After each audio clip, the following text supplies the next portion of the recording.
Okay, अब हमने meiosis की सिग्निफिकेंसेस तो बच्चे डिस्कस कर ली हैं कि मायोसिस के फायदे तो हमें ये हो रहे हैं कि नेक्स्ट जनरेशन जो आने वाली नस्ल होती है उनमें क्रोमोसोम का नंबर मेंटेन रहता है। दूसरी बात, जो नेक्स्ट जनरेशन आती है उसमें वेरिएशंस यानी कि चेंजेस आती हैं और वो फेवरेबल चेंजेस होती हैं यानी कि बेनिफिशियल चेंजेस होती हैं।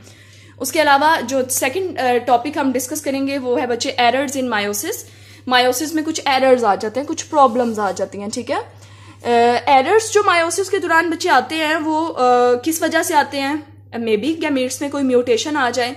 जो गैमेट्स मायोसिस के प्रोसेस के थ्रू बनते हैं उनमें अगर कोई म्यूटेशन, कोई खराबी आ जाएगी तो उसकी वजह से मायोसिस में एरर्स आ जाते हैं। तो अगर वो डिफेक्टिव गैमेट्स, ठीक है, ऐसे गैमेट्स जिनमें म्यूटेशन आ गई थी, अगर वो फर्टिलाइज करेंगे, आपको पता है कि स्पर्म और एग जब आपस में फ्यूज करते हैं तो ये फर्टिलाइजेशन हुई है और नेक्स्ट जाइगोट बना है। तो एरर्स मायोसिस में इस तरह से आ सकते हैं। अगर लेट्स सपोज एग में ये एक गैमीट है और इसमें कोई म्यूटेशन, कोई खराबी आ जाएगी, तो जब ये इसके साथ स्पर्म के साथ फर्टिलाइज करके नेक्स्ट जाइगोट बनाएगा तो नेक्स्ट जो ऑफस्प्रिंग प्रोड्यूस होगा उसमें क्या होंगे? एरर्स होंगे। अब हम देखते हैं कि एरर्स कौन कौन सी फेजेस में आ सकते हैं।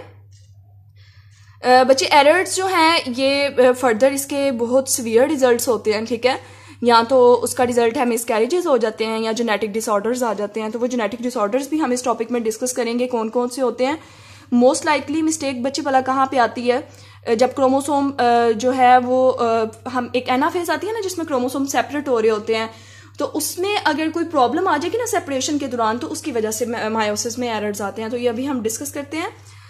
बच्चे ड्यूरिंग एनाफेज 1 जो हमने डिस्कस किया था कि ये बहुत क्रिटिकल, मोस्ट क्रिटिकल फेज होती है मायोसिस में भी और माइटोसिस में भी।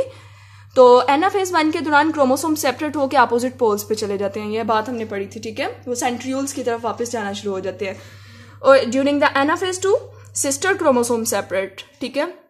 जो सिस्टर क्रोमोसोम्स थे वो सेपरेट हो रहे थे, तो इस प्रोसेस को डिसजंक्शन कहते हैं, ठीक है। जब क्रोमोसोम सेपरेट होकर अपोजिट पोल्स पे चले जाते हैं तो इस प्रोसेस को डिसजंक्शन कहते हैं। और अगर ये डिसजंक्शन नॉर्मल नहीं हो रही तो इस प्रोसेस को नॉन डिसजंक्शन कहते हैं। और ये एक इंपॉर्टेंट शॉर्ट क्वेश्चन है, what is the difference between disjunction and non disjunction.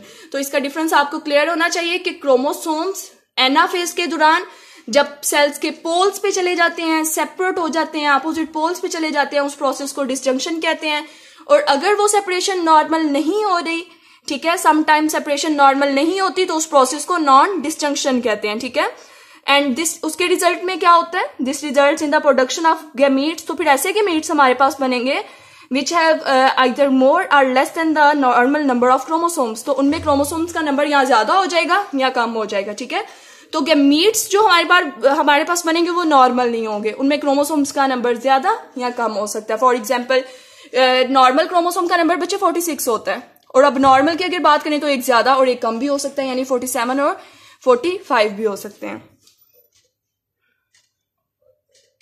तो इस तरह से क्या होता है? If such abnormal gametes fuse with abnormal gamete, अगर इस तरह से एक अबनॉर्मल गैमीट, लेट्स सपोज हम बात करते हैं कि एक गैमीट है, मेल गैमीट है स्पर्म, इसमें एनाफेज के दौरान जब क्रोमोसोम सेपरेट होकर पोल्स पे जा रहे होते हैं, प्रॉपरली जो है वो सेपरेशन नहीं हुई तो उसको नॉन डिसजंक्शन कहते हैं। लेट्स सपोज ये एक अबनॉर्मल गैमीट है जिसमें प्रॉपरली डिसजंक्शन का प्रोसेस नहीं हुआ, यानी कि सेपरेशन नहीं हुई। तो जब ये एबनॉर्मल गैमीट एक नॉर्मल गैमीट के साथ फ्यूज करेगा तो हमारे पास क्या नेक्स्ट प्रोडक्ट आएगा? Abnormal chromosome number in the next generation. तो जो आने वाली नई नस्ल होगी उसमें क्रोमोसोम का नंबर एबनॉर्मल होगा, ठीक है। नॉर्मल क्रोमोसोम का नंबर 46 है और एबनॉर्मल में हम 2 केसेस देखेंगे, एक अगर ज्यादा हो जाए तो ये कौन सा डिसऑर्डर है और एक अगर कम हो जाए तो ये कौन सा डिसऑर्डर है। बच्चे अगर क्रोमोसोम का नंबर टोटल से एक नंबर कम हो गया तो इससे जो एक सिंड्रोम हो जाता है जिसको टर्नर सिंड्रोम कहते हैं, ठीक है। और अगर क्रोमोसोम का एक नंबर ज्यादा हो जाएगा तो इसमें जो कंडीशन आती है वो ट्राइसोमी की होती है, ठीक है। इसकी फर्दर फॉर्म्स हैं डाउन सिंड्रोम, एडवर्ड सिंड्रोम। तो ये सब के सब डिसऑर्डर्स हो जाते हैं क्रोमोसोम के नंबर में अगर चेंजेस आ जाए, ठीक है, अब नॉर्मेलिटी आ जाए। तो इसको ट्राइसोमी हम इसलिए कहते हैं 47 वाली कंडीशन को, क्योंकि इसमें क्रोमोसोम की कॉपीज जो हैं वो 3 बनती है इंस्टेड ऑफ द 2। तो ये आपके लिए असाइनमेंट है कि आपने सर्च करना है इस बारे में कि अगर क्रोमोसोम का नंबर नॉर्मल से कम या नॉर्मल से ज्यादा हो जाए तो ऐसे ऑर्गेनिज्म दिखने में कैसे होते हैं, यानी फिनोटिपिकली वो कैसे हैं, और उनका जेनेटिक जो है वो कौन सी चेंजेस आई हैं जिसकी वजह से उनमें क्रोमोसोम का नंबर जो है वो ज्यादा या कम हो गया।